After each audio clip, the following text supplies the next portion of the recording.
Now that we've reviewed the basics of SPSS and refreshed our memory about what histograms look like and what the word distribution means, what we're going to do for the next little bit is talk about a special kind of distribution that's called the normal distribution. This will come up a lot in the next couple weeks because, as we'll see, a lot of things that we do in statistics kind of hinge on this theoretical thing called the normal distribution. The normal distribution looks like what you see depicted on the screen right now. As you can see, if you imagine this red line as being, like I said before, connecting the tops of all of the bars of our histogram, we have sort of most scores are in the middle of the graph, right? That's where most of your taller bars are. And then as you move away from the middle of the graph, the bars get much shorter. In other words, those scores get much more rare, much less common. As we'll see with a lot of variables, when you have a large sample size, a lot of variables tend to naturally take on this shape. So this graph, for example, is supposed to depict IQ, where the average IQ is 100. Most people have IQs between, somewhere between 85 and 115. There's very few people with IQs between 55 and 70, and there's very few people with IQs between 130 and 145. So basically, when we're talking about the normal distribution, we're talking about a histogram where most people have scores that are kind of somewhere in the middle. Very few people have unusually high scores. Very few people have unusually low scores. So we end up with this nice, pretty, symmetrical shape. So what I'd like to do for the next little while is talk about some variables that follow this very distinctive pattern. Again, this will be called the normal distribution. You might also sometimes see it called the bell curve. Pause for laughter. I assume you're all cracking up right now at my corny joke. But it has this pretty sort of bell shape, symmetrical, high points in the middle, and as you get farther away from the middle, the distribution kind of peters out and those scores become less common. I think the most classic example of a variable that tends to be normally distributed is height. Right? If you think about the people you know, most people are about the same height. Most people are, and I'm just kind of making this up, most people are somewhere between, say, 5'2" and 5'10". There's very few people that are taller than 6.5 feet. There's very few people that are shorter than 5 feet. So if we were to think about this as a histogram, right, most people's heights would be somewhere in the middle. There's very few people that are unusually tall. They exist, but they're rare. And there are very few people that are unusually short. They exist, but they're rare. To test this, a bunch of students, this is obviously a very old picture, as you can tell from the quality and from the fashion. A bunch of students decided to test this out and see if height really was normally distributed. So what they did is they lined themselves up by height, where each bar, so to speak, is made up of people that are all the same height. So all the way on the left side of the picture here, we have 3 people who are all 4'9". Next to them, it looks like we have 5 people that are all 4'10". Then we have 4'11", 5 feet tall, 5'1", 5'2", 5'3", 5'4", and so on. All the way up to these 3 people all the way on the right that are all 6'3". As you would expect, the bars, in other words, the rows of people in the middle of the graph are the highest, right? Because most people are, 5 foot something. But there are a few unusually short and a few unusually tall people. And if we imagine connecting the tops of their heads on the top of the graph, we would end up with a pretty symmetrical bell curve. This would be a normal distribution. Another example, maybe this is something that you've seen on TV. This is actually a screenshot from a commercial for a website called TrueCar.com. And their advertisement shows, as you can see depicted in white, a normal curve. Their argument is that when you're shopping for a new car, obviously you can, negotiate the price to some degree. And they claim that if we were to collect data from a bunch of people who all bought the same car, what we would see is that the price that they paid for that car follows a normal distribution. In other words, most people pay about the same amount of money for that car. A few people get a really good deal, meaning they have an unusually low price that they paid for the car. A few people really get ripped off, meaning they paid an unusually high price for the car. But the argument is, that most people are paying about the same amount, and of course, because they're a company trying to make money, their claim is that if you use their website, it will help you get a cheaper price. It'll help you kind of move toward the left side of the curve, which is, of course, where you want to be if you want to save money. For the sports fans in here, this is a graph of every NBA, every professional basketball game that took place between 1946 and 2017. And what it shows is the frequency of teams scoring a given number of points. Now, what you can see here is that in most NBA games, it looks like teams tend to score between, say, 90 and 120 points, right? That's a pretty common score for a team to have in one game. However, on occasion, a team will have a really bad game and only score, say, 60 or 70 points. On some occasions, teams have unusually good games and might score 130 or 140 points. If we graph all of those data, what we see, again, is a normal curve, where most of the time, teams are scoring about 100, 110 points in a game, but there are cases where they do really poorly or really well, which are more unusual. I've never personally seen this show. I've seen commercials for it. It's called The Wall. And the way it works, from what I understand, maybe some of you have seen it, is that contestants on this game show are trying to win money. And they basically drop a ball down a big board with a bunch of pegs on it. And the ball kind of bounces around and bounces around and bounces around. And wherever it gets to at the bottom is where it tells how much money the contestant is going to win. A website called 538 that does a lot of funky things with statistics. They actually watched every episode of this game show because they wanted to collect data on where the ball actually lands. And what they found is that wherever the ball starts, it tends to most of the time fall pretty much straight down.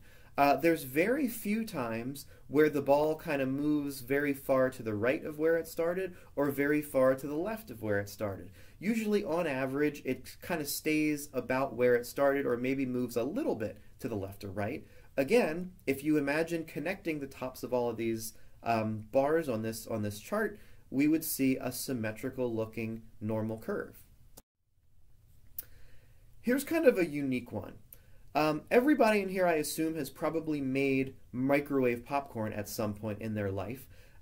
If you're up for it, I'd like you to pause the video right now and watch this YouTube video. It's real short, and it depicts how popping popcorn is actually yet another case where the normal distribution shows up naturally in nature. So if you want to pause the video now, go ahead and do that, and then we'll talk about it. Okay, so if you just finished watching the popcorn video, what you saw, which, is something that you probably already knew, is that when you're popping a bag of popcorn, it starts very slowly, right? You hear those first pops, pop, pop, pop, pop, and then it speeds up. Pop, pop, pop, pop, pop, pop, pop, pop, pop, pop, pop, pop, pop, pop, pop. And then once most of the kernels are done, it slows back down again, right? Before you take the bag out of the microwave. The person who created this video, they rigged it so that we could see how the number of kernels that pop per second actually follows a normal curve. It starts really slow, and then it gets really fast in the middle, right? Lots of kernels popping, which means we have lots of tall bars in the middle. And then toward the end, it slows down and the bars get shorter again. Even how long it takes you to pee apparently follows a normal curve. Here's an excerpt from a news article about a study that was done in 2013 where apparently some, I assume they were biology or maybe zoology researchers, measured for a bunch of different animals how long it takes them to empty their bladder.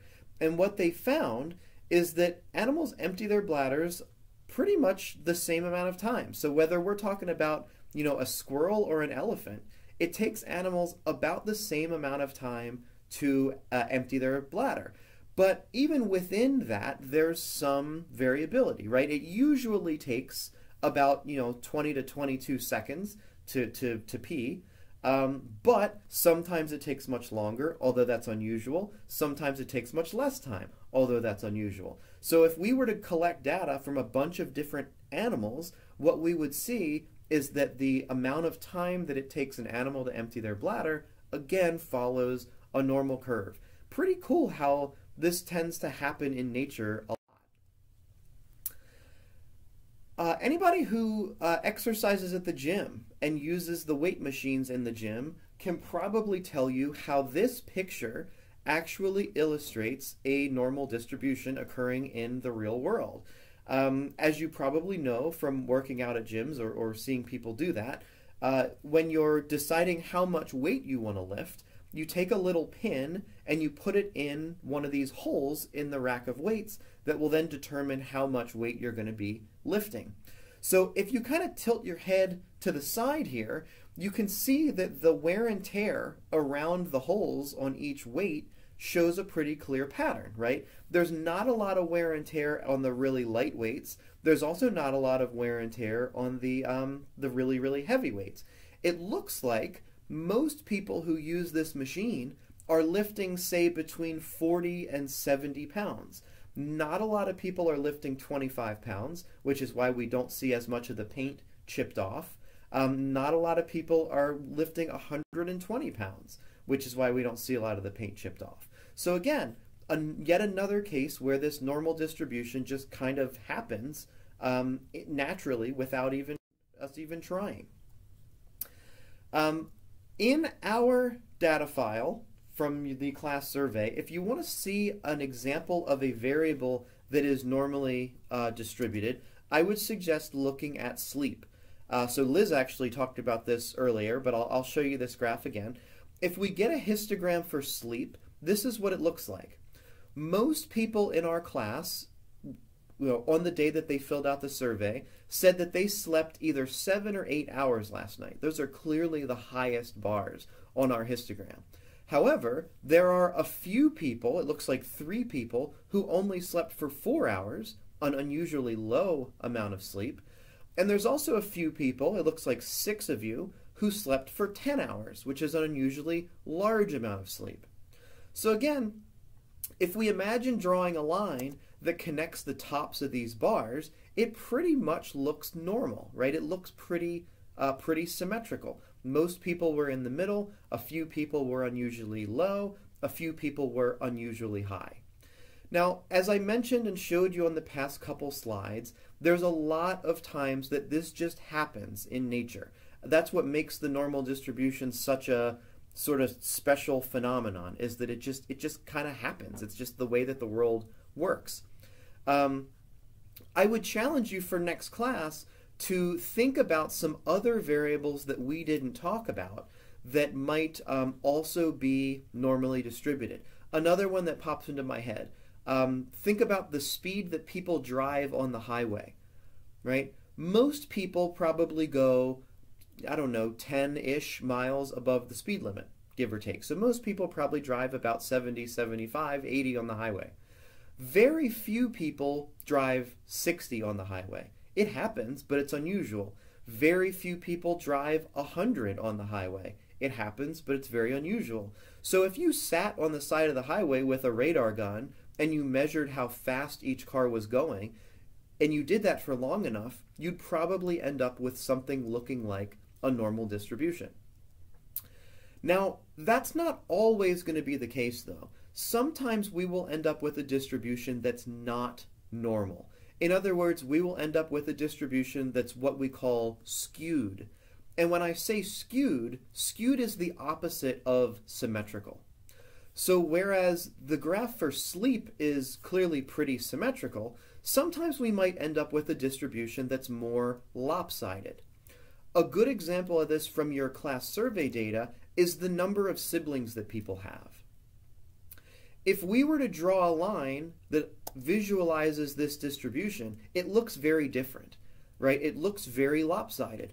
Most people in the class have 1 or 2 siblings, but there are a small number of people who have a very unusually high number of siblings. It looks like one person in the class has 6, one person in the class has 8, and one person in the class has 10 siblings. So what we end up with is this really sort of lopsided distribution, where the peak is on the left, and then we have what's called a tail of the distribution that sort of just lingers all the way out to the right. So as we'll see on the next slide, when we have a distribution that looks like this, where there's a lot of really tall bars on the left and a really long tail on the right, we call this a positively skewed distribution. So this happens with siblings. We will see how many other variables, or a few examples of other variables, with very long lives. Here's another example of a histogram. Age distribution of hospital visits due to punching walls. So this is data collected over the course of several years at a hospital, and when a person would come into the emergency room injured from punching a wall, they would record how old that person was. And here's the distribution that they ended up with. So it looks like about 75 people, for example, who were 15 years old came to the hospital because they punched a wall. At about 30 years old, only about 30 people punched a wall and went to the hospital because of it. At age 60, there was almost no one who was injured by punching a wall. This would be another example of a positively skewed distribution. We've got a peak on the left, and we've got a really long tail that extends out to the right, all the way out to this one person who was 69 years old and hurt themselves from punching a wall. Now, it's tough to explain exactly why this is, but one possible explanation is that younger people are more emotional or maybe more impulsive, right? So younger people maybe are more likely to punch a wall and therefore more likely to hurt themselves from punching a wall and go to a hospital to get treated. Whereas older people have, maybe are not as impulsive, less likely to punch a wall, therefore less likely to get hurt.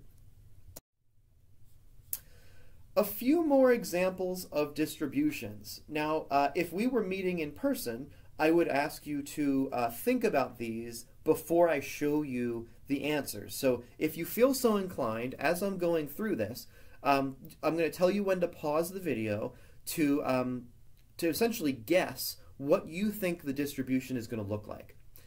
These data come from the 2016 Summer Olympics in Rio, Brazil. So think for a second about all the different Olympic sports that are out there. You know, you've got track and field, you've got wrestling, you've got gymnastics, you've got swimming. There's a whole bunch of different Olympic sports. The graphs that I'm going to show you contain data from all of the athletes from all of the sports that competed in the 2016 Olympics. The first thing I want you to think about is, if you think about all these athletes, what would the distribution of their age look like? First off, what age are most Olympic athletes? And secondly, do you think that the distribution of athletes' ages would be symmetrical or would it be skewed? And if it is skewed, in what direction do you think it would be skewed? Do you think it would be positive or do you think it would be negative? If you want, for fun, pause the video right now and take a second to think about that before I show you the answer. Do you think that the distribution of Olympic athletes' ages would be symmetrical or skewed, and if so, how?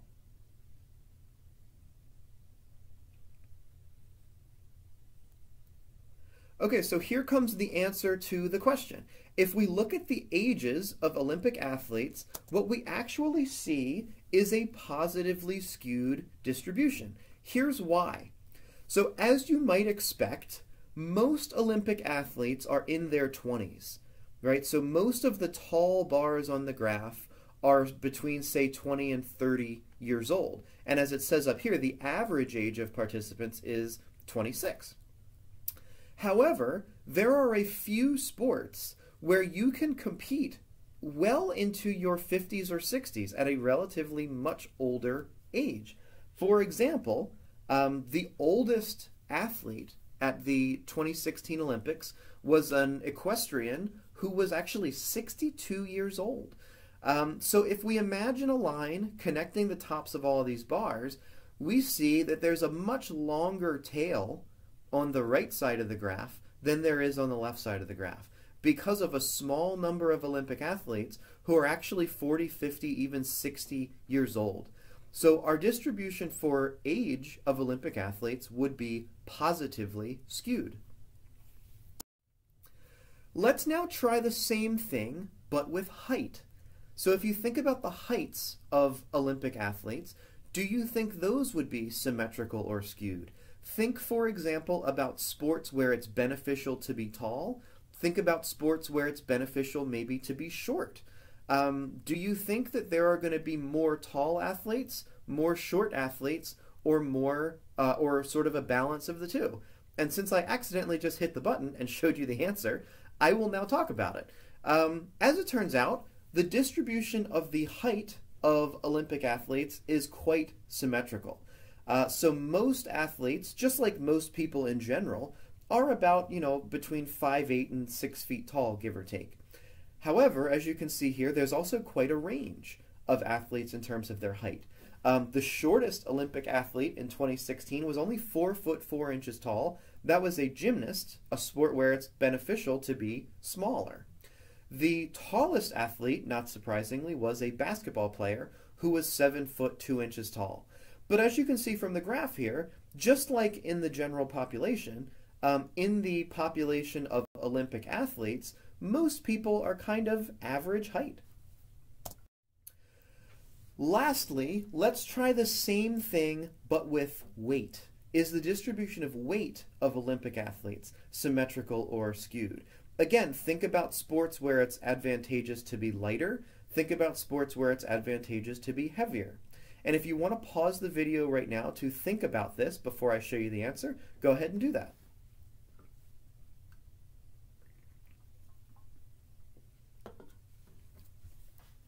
All right, let's see the answer for weight.